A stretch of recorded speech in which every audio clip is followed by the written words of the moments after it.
வந்து அந்த நெட் ஜீரோன்னு ஒரு விஷயத்தோட பேசுறாங்க தொடர்ந்து வந்து. அது அது அந்த நெட் ஜீரோங்கிறது என்னது? எந்த வகையில காலனி மாற்றத்தோட தொடர்புள்ளது? கேட்கறதுக்கு வந்து ரொம்ப தர்க்க ரீதியா ரொம்ப கரெக்ட்டா இருக்கிற மாதிரியான ஒரு விஷயம். ஆனா, அதுக்குள்ள ஒரு பெரிய ஒரு அரசியல் இருக்கு. என்ன அப்டின்னா, அ நான் வந்து ஒரு 100 யூனிட் கார்பன வெளியிடக்கூடிய ஏதோ ஒரு வேலைய செய்றேன். ஒரு ஃபேக்டரி வச்சிருக்கேன். ஃபேக்டரில நான் வந்து பெட்ரோல போட்டு எதையோ எரிக்கிறேன். நிலக்கரிய பயன்படுத்தி என்னோட ஃபேக்டரி இயந்திரங்கள ஓட விடுறேன் அப்டின்னா, 100 யூனிட் என்னால எரியுது அப்டின்னா, வெளியாகுது அப்டின்னா, அந்த 100 யூனிட் கார்பனை சேமித்து வைக்கக்கூடிய ஏதாவது ஒரு விஷயத்த நான் பண்ட்டேன்னா, என்னால வெளியாகக்கூடிய கார்பன் வந்து 0. அதான் நெட் 0 அப்டிங்கிறது. ஆனா நீங்க இத யோசிச்சு பாருங்க. இந்த எண்ணால வெளியாகக்கூடிய கார்பன 0 ஆக்குனா போதும் அப்படின்னு நீங்க யார்ட்டயாவது சொன்னீங்க அப்படின்னா, அவன் கடைசி வரைக்கும் வெளியிடுறத நிறுத்தவே மாட்டான்.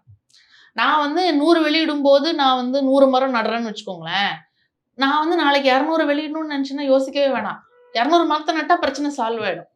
அப்போ கடைசி வரைக்கும் இவர்களுடைய செயல்பாடுகள்ல எந்த மாற்றமும் இல்லாம, அத ஈக்குவல் பண்றதுக்கு ஒரு மெக்கானிசம்ம மட்டுமே குடுத்து, நீங்க வந்து இந்த பெட்ரோல், டீசல் நிலக்கரிய அப்படியே கன்டின்யூ பண்ணுங்க அப்படின்னு சொல்றது தான் நெட் ஜீரோ. அது 1.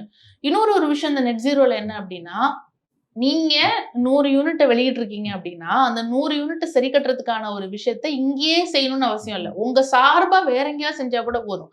அதாவது அமெரிக்கால இருக்கக்கூடிய ஒரு கம்பெனி 1000 கார்பன வந்து ரிலீஸ் பண்ணிடுச்சு அப்படின்னா, அத வந்து இந்தோனேஷியால இருக்கக்கூடிய ஒருத்தர்ட்ட காசு குடுத்து 1000 கார்பன வந்து உறிஞ்சக்கூடிய அளவுக்கு மரங்கள நட்டா ஈக்குவல் பண்ணிடலாம். அப்போ அந்த ட்ரேடிங் இருக்குல்ல, அதற்கான ஒரு புது வழிய தான் இது திறந்து விட்டுருக்கே தவிர, நீங்க ஏன் 1000 கார்பன ரிலீஸ் பண்றீங்க? அத முதல்ல நிறுத்துங்க அப்படிங்கிற ஒரு இடத்துக்கு இது கொண்டு போகவே போகாது.